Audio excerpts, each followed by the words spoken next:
మావయ్య, నీ plan super గా వర్కౌట్ అయింది. కంగ్రాచులేషన్స్. నా ప్లాన్ వర్కౌట్ అవడం ఏంటి మాట్లాడుతున్నావు మధు? అదే మావయ్య, యష్ మీద జైల్లో ఏదో విషప్రయోగం జరిగిందంట కదా. యష్ కి సీరియస్ అయితే హాస్పిటల్లో జాయిన్ చేశారంట.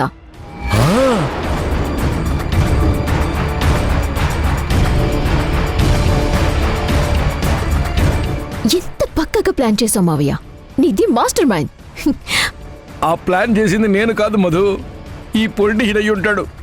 రాత్రి పేకల దాకా తాగి యశ్ మీద ఏదో ప్లాన్ చేశానని చెప్పి మందు ఎక్కువై పడిపోయాడు. ఇప్పటిదాకా లేవలేదు. ఎవరు ప్లాన్ చేస్తే ఏంటి మావయ్య, ప్లాన్ అయితే సక్సెస్ అయింది కదా, అందుకు నాకు చాలా హ్యాపీగా ఉంది. పిచ్చి మధు, ఇది హ్యాపీగా ఫీల్ అవ్వాల్సిన విషయం కాదు. యశ్కి ఏదైనా అయితే పోలీసులకి ఫస్ట్ డౌట్ వచ్చేది మన మీదే. ఆల్రెడీ జైలు నుండి కోర్టుకొచ్చే మధ్యదారిలో తన భర్త మీద మనం అటాక్ చేయించాము అని సింధు కోర్టులో జడ్జి గారికి చెప్పింది. మనల్ని తెలివిగా కేసులో ఇరికించింది. ఆ కేసు నుండి బయట ఎలా పడాలా అని చూస్తుంటే మధ్యలో ఇలాంటి ప్లాన్స్ అవసరమా చెప్పు? యష్ గార్డ్ సేఫ్గా ఉంటేనే మనం సేఫ్గా ఉంటాం, లేకపోతే సెల్లో సిట్లు అవ్వాల్సిందే. దేవా, అయిపోయింది. మీ ముగ్గురు పని అయిపోయింది. ఇక మీరు జైలుకే కన్ఫర్మ్. నువ్వు నోరు మూసుకునే ముందు పొలిటీషియన్ లేపా. దాంతో కదరా నీళ్ళతో.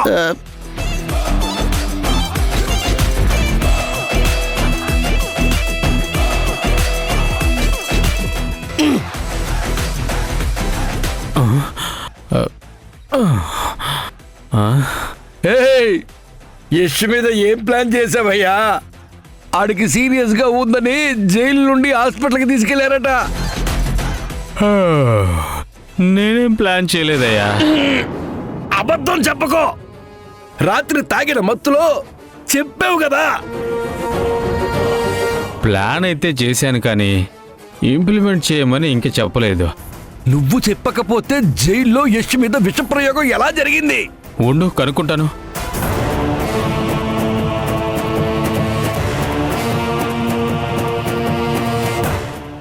ఫోన్ చేయి, స్పీకర్లో పెట్టు. అరా, జైల్లో యష్ని మన వాళ్ళు ఏమైనా చేశారా? లేదు సార్, మీరు ఇంకేం చెప్పలేదు కదా, జస్ట్ యష్ని అబ్జర్వ్ చేయమని చెప్పాం అంతే. సరే, నేను చెప్పే వరకు యష్ని ఏం చేయొద్దని వాళ్ళకు చెప్పు. అలాగే సార్. విన్నావుగా, మా వాళ్ళు ఏం చేయలేదంట. మరి ఎవరు ప్లాన్ చేయకుండా సడన్ గా యష్ కి ఎందుకంత సీరియస్ అయింది? ఎవరు ప్లాన్ చేసినా నష్టం కష్టం మాత్రం మనకే. అవును మధు, అసలు జైల్లో యష్ మీద విషప్రయోగం జరిగిందన్న సంగతి నీకెలా తెలుసు? జైలు నుంచి ఇంటికి ఫోన్ వచ్చింది మావయ్య. ఈ ప్లాన్ ఏటో మనల్ని మళ్ళీ ఇరికించడానికే చేసినట్టు అనిపిస్తుంది. మొన్న ఎంక్వైరీ అని పోలీసులు తీసుకెళ్లారు. ఈసారి డైరెక్ట్గా మనల్ని లోపలేసి కుమ్మేయడం ఖాయంలా ఉంది. మావయ్య, ముందు హాస్పిటల్కి వెళ్ళి అసలు ఆ యష్కెలా ఉందో చూద్దాం పదండి. కరెక్టే, అక్కడ యష్కేటి కాకుండా మనమే చూసుకోవాలి. త్వరగా పదండి పదండి పదండి. నువ్వు నా కోట్ అట్రా. పదండి.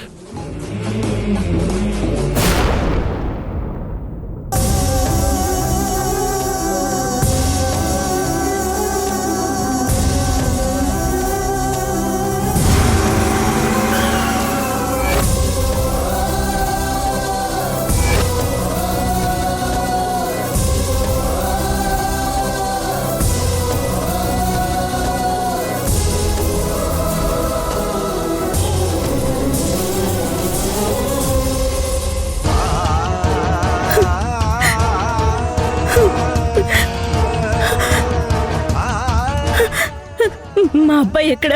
లోపల ఐసీయూలో ఉన్నాడు మేడం.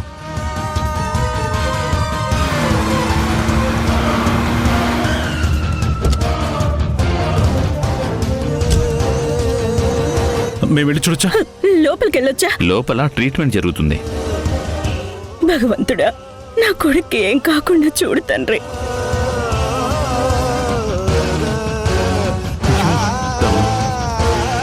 సింధు ఏమైంది? జైల్లో యష్ మీద విష ప్రయోగం జరిగింది సిద్ధార్థ్.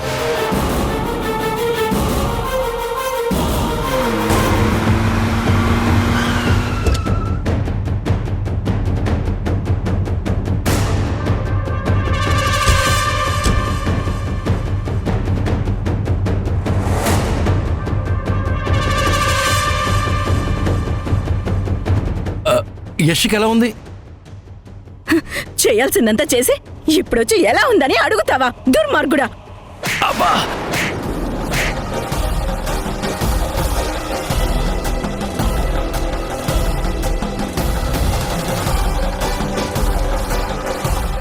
దమయంతి, నిజంగా చెబుతున్నాను, మీ అబ్బాయిని మేమేం చేయలేదు.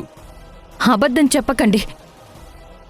ఈ పొలిటీషియన్ ఏదో ప్లాన్ చేశాడని నాకు తెలిసింది.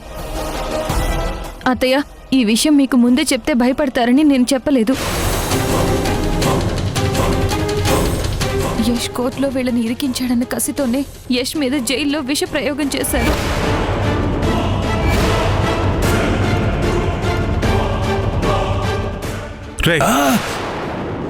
అసలు మిమ్మల్ని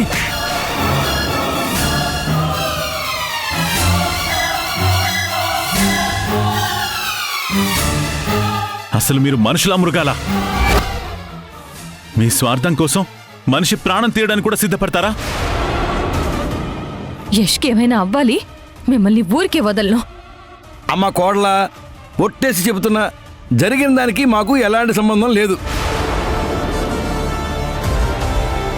నిజంగా యష్ని మేమేదో చేసుంటే కంగారు పడుతూ హాస్పిటల్కి ఎందుకు వస్తాం చెప్పు? ఎలా మీ మాటలు నమ్మేది? ఇంతకు ముందు కూడా జైల్లో ఒక్కసారి, కోర్టుకొచ్చే దారిలో ఇంకోసారి యష్ మీద అటాక్ చేయించారు.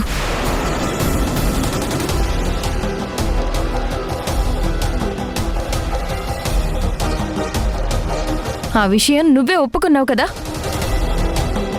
మళ్ళీ నీ భర్తని ఏదైనా చేస్తాను అని వార్నింగ్ కూడా ఇచ్చావు. ఇది మీ పని కాదు అంటే నమ్మడానికి ఇక్కడ ఎవ్వరూ రెడీగా లేరు. ఏ సింధు, మాకు సంబంధం లేదని చెప్తున్నా వినవేంటి? మావయ్య, ఆయన సింధునెందుకు బతిమలాడుతున్నారు? తను నమ్మితే ఎంత, నమ్మకపోతే ఎంత? అసలు దీనంతటికీ కారణం నువ్వేనే. నువ్వు పోతే తప్ప మాకు మంచి రోజులు రావు. నిన్ను అత్తయ్య, ఆగండి అత్తయ్య. కాసేపట్లో జైలర్ గారు వస్తారు. ఆయనే వీళ్ళ సంగతి చూసుకుంటారు.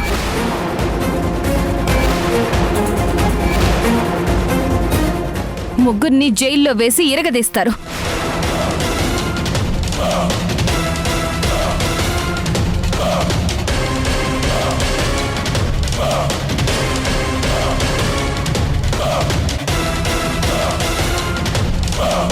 మధు, నువ్వు సైలెంట్గా ఉండలేవా?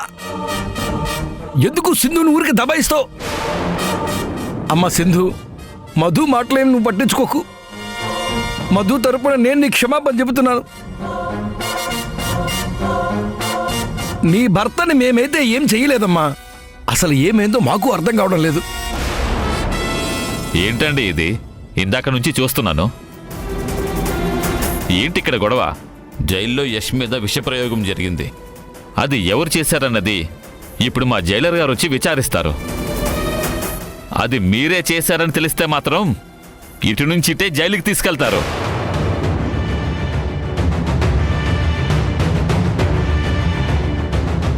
అప్పటిదాకా మీరు కాస్త కామ్గా ఉండండి. దేవా, పోయినసారి జైల్లో యష్ మీద అటాక్ చేయించిన గునా బ్యాచ్ దొరికిపోయారు కదా. ఆ జైలర్ వాళ్ళకి గొడ్డు కారం పెట్టి గొడ్డును కొట్టినట్టు కొట్టారట. మీకు అదే ట్రీట్మెంట్ ఖాయం. అసలే భయపడుతుంటే ఇంకా భయపెడతావేంట్రా? మనం ఇక్కడ ఉండడం అంత మంచిది కాదేమో అనిపిస్తోంది. మావయ్య, మనం వెళ్ళిపోవడం బెటర్. లేదంటే కోర్టులో ఇరికించినట్టు సింధు ఇక్కడ కూడా మనల్ని ఇరికిస్తుంది.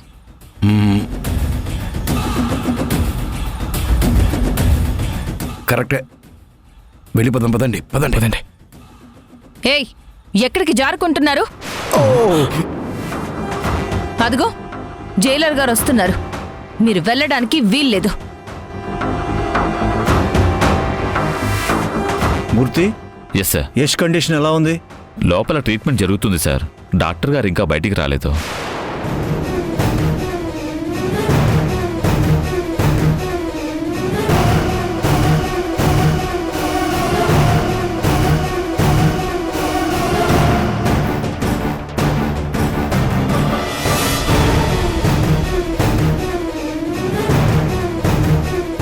డాక్టర్, నా కొడుకు ఎలా ఉంది? యష్కి ఎలా ఉంది డాక్టర్? ప్రాణానికేం ప్రమాదం లేదు కదా? చెప్పండి డాక్టర్. పేషెంట్ కండిషన్ సీరియస్గా ఉంది. కాన్షియస్లో లేడు.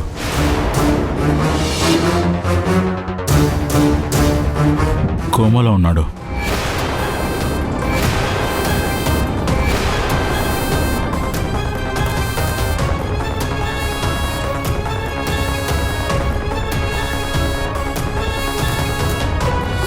కోమా ఏంటి డాక్టర్? మమ్మల్ని టెన్షన్ పెట్టకండి. యష్ని ఎలాగైనా కాపాడండి డాక్టర్, ప్లీజ్. మీకు దండం పెడతాను. ఇవి చేతులు కావు, కాళ్ళు అనుకోండి. యష్ని ఎలాగైనా కాపాడండి డాక్టర్. పేషెంట్కి కొన్ని టెస్టులు చేశాం. ఆ రిపోర్ట్స్ రావాలి. అవి చూస్తేనే గానీ మేమే విషయం చెప్పలేం.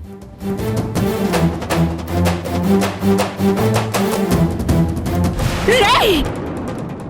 నీ వల్ల నా కొడుక్కి ఏ గతి పట్టిందో చూడరా. సింధు, వీళ్ళని వదలవద్దు. యష్ ప్రాణానికి హాని కలిగించిన వీళ్ళు చావాలి, లేదా జీవితాంతం జైల్లో పడి చావాలి. మావయ్య, వీళ్ళతో అవమానపడటం మనకు అవసరమా చెప్పు? మనం వెళ్ళిపోదాం పదా. మైండ్ లేకుండా మాట్లాడక మధు. డాక్టర్ గారు ఏం చెప్పారో వినలేదా నువ్వు? కోమా అంట. యష్కి ఏమైనా అయితే దమయంతి అన్నట్టు మనం జీవితాంతం జైల్లో కూర్చొని చిప్పకూడదు తినాలి.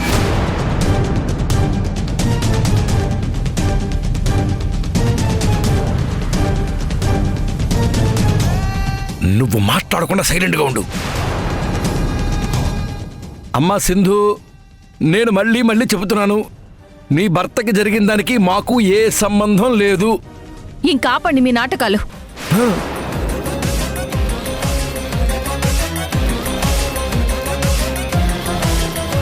మీకు ఎలా బుద్ధి చెప్పాలో నాకు బాగా తెలుసు.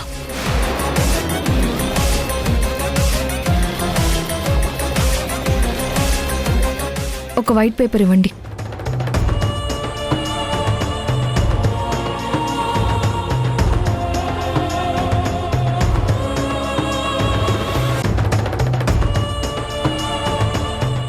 ఏంటి రాస్తోంది?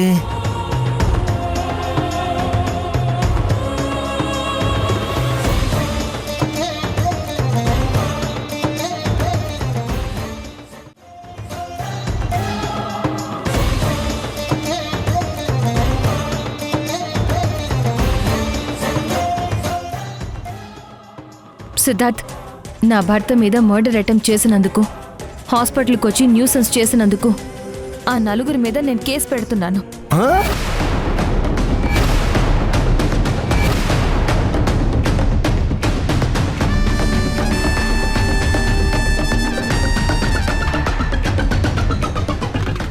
ఇది లీగల్గా ఎలా ప్రొసీడ్ అవ్వాలో చూడు.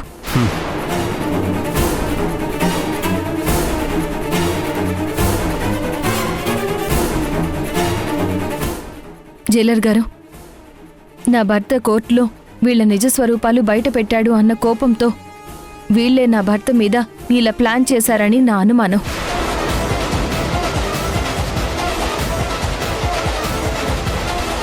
జైల్లో ఇంతకు ముందు కూడా నా భర్త మీద హత్యా ప్రయత్నం జరిగిన విషయం మీకు తెలుసు కదా. వీళ్ళని ఊరికే వదలొద్దు, ఉరికంబం ఎక్కించాలి.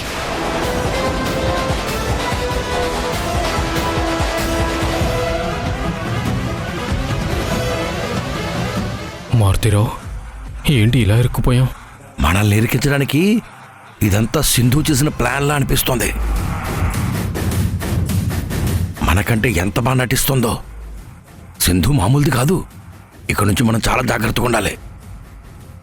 అసలు యష్ మీద జైల్లో విషప్రయోగం జరిగిందా లేక జరిగినట్టు హ్యాక్ చేస్తుందా కనుక్కోవాలి. సార్, వీళ్ళిక్కడే ఉంటే మళ్ళీ నా భర్తని ఏమైనా చేస్తారు.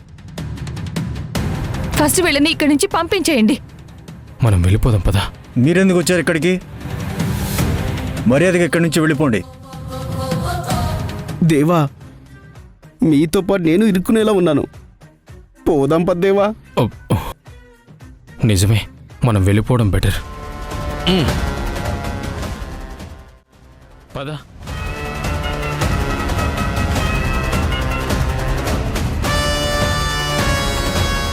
సార్, మా అబ్బాయిని ఒకసారి చూడొచ్చా? వెళ్ళి చూడండి. Thank you sir. రండి.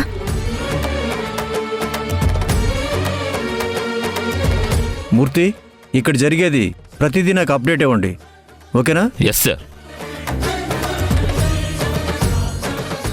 దేవా, అన్ని పాపాలు మీరే చేసి మీ పాపాల్లో నన్ను కూడా భాగస్వామిని చేశారుగా. రై, అసలు మేము టెన్షన్తో చేస్తుంటే నీ గోలేంటి? ఆపు. మారుతిరావు, ఇప్పుడు ఏం చేద్దాం? నువ్వు ప్లాన్ చేయలేదంటున్నావు. యష్ మీద ఎవరు విషప్రయోగం చేశారో తెలీదు. మొత్తానికి అది మన మెడకి చుట్టుకునేలా ఉంది. యష్ను చూస్తేనేమో కోమాలో ఉన్నాడంటున్నాడు డాక్టర్. అందుకే నాకు చెప్పకుండా ఎవరు ఏ ప్లాన్ చెయ్యొద్దని చెప్పాను. విన్నారా ఎవరైనా? ఇప్పుడు లాక్కోలేక పీక్కోలేక చేస్తున్నాం. ఒరేయ్, ఇన్ని రోజులు యశ్ ఒక్కడే ప్రాజెక్టులో ఫ్రాడ్ చేసి మన డబ్బంతా కొట్టేశాడని మనం అనుకున్నాం. కానీ అసలు దొంగలు వీళ్ళే అని కోర్టులో రుజువైందిరా. అసలు వీళ్ళని వదలకూడదు. అవునా? అయితే వాళ్ళు అంతూ తేల్చాల్సిందే. పదండి. అవును, పదండి.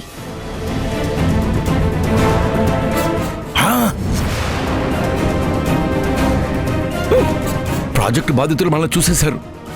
మొన్న కోర్టు దగ్గర ఎలాగో తప్పించుకుని ప్రాణాలతో బయటపడ్డాం.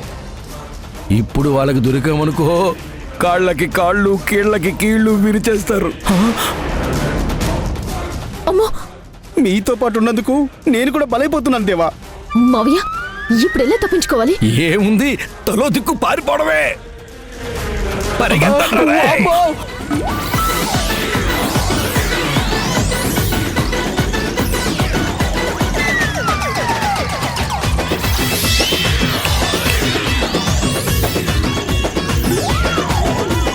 మారుతీరావు, మారుతిరావు, మారుతీరావు, ఒరేయ్, మారుతిరావు. మారుతీరావు, ఎక్కడున్నావురా? ఇక్కడ లేడు. అటు చూద్దాం పద. మారుతీరావు.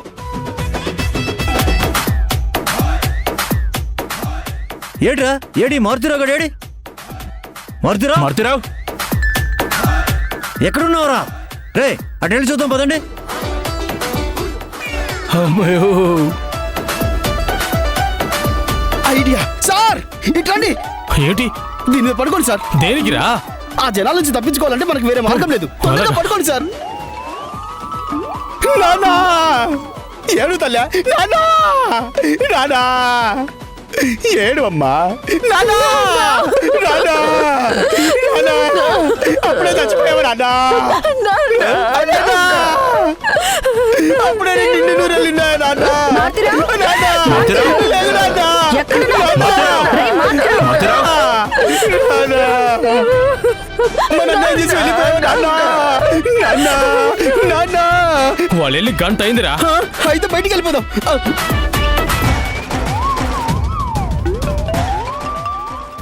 చివరికి సింధు మనకి ఏ గతి పట్టించిందో చూసారా?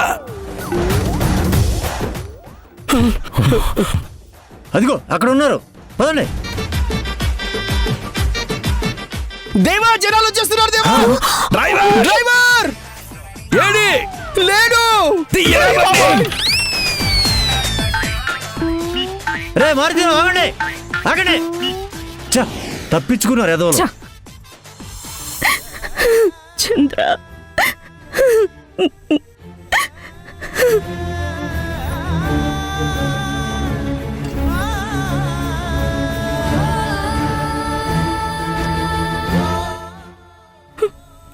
రే యష్, నిన్ను ఎలాంటి పరిస్థితుల్లో చూడాల్సి వస్తుందని అనుకోలేదురా. ఎలా ఉండేవాడివి, చివరికి ఎలా అయిపోయావు? అత్తయ్యకి విషయం చెప్పాలి. ఇంకా ఎక్కువసేపు ఈ నిజాన్ని దాయకూడదు.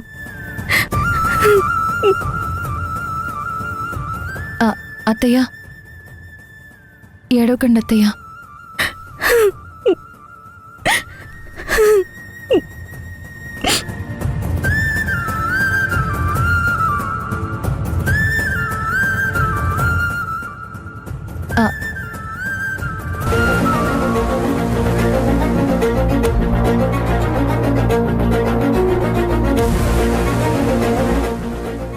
యష్ కళ్ళు తెరిచినట్టుగా అనిపించిందమ్మా.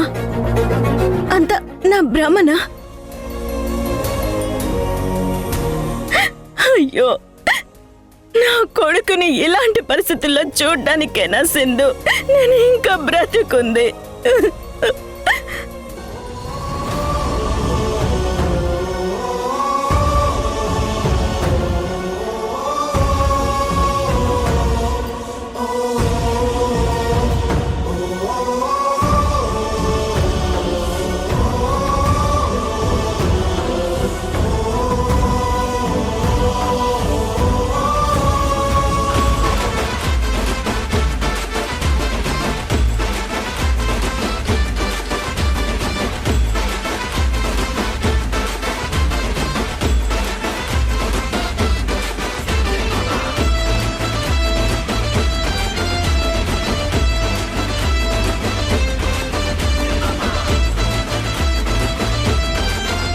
చంద్ర, చూసావా?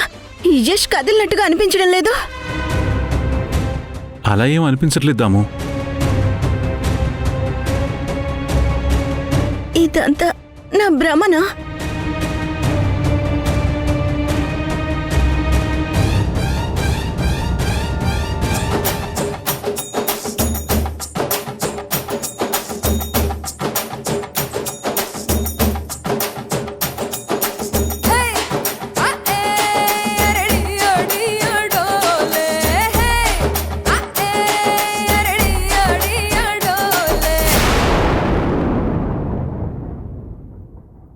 ఎక్కడో ఏదో తేడా జరుగుతుంది. మనం ఏటీ చెయ్యకుండా జైల్లో యష్ మీద విషప్రయోగం జరగడం ఏంటి? యష్ కోమాలో ఉండడం ఏంటి? డీప్గా థింక్ చేస్తే ఆ సింధుయే ఈ ప్లాన్ ఎందుకు చేసి ఉండకూడదు అనిపిస్తోంది. నిజంగానే యష్ హాస్పిటల్లోనే కోమాలో ఉన్నాడా? ఉన్నట్టు సింధు డ్రామా ప్లే చేస్తోందా? మన మనిషి ఒకడు హాస్పిటల్లో ఉండేలా చూడాలి. ఇది ఐడియా అంటే.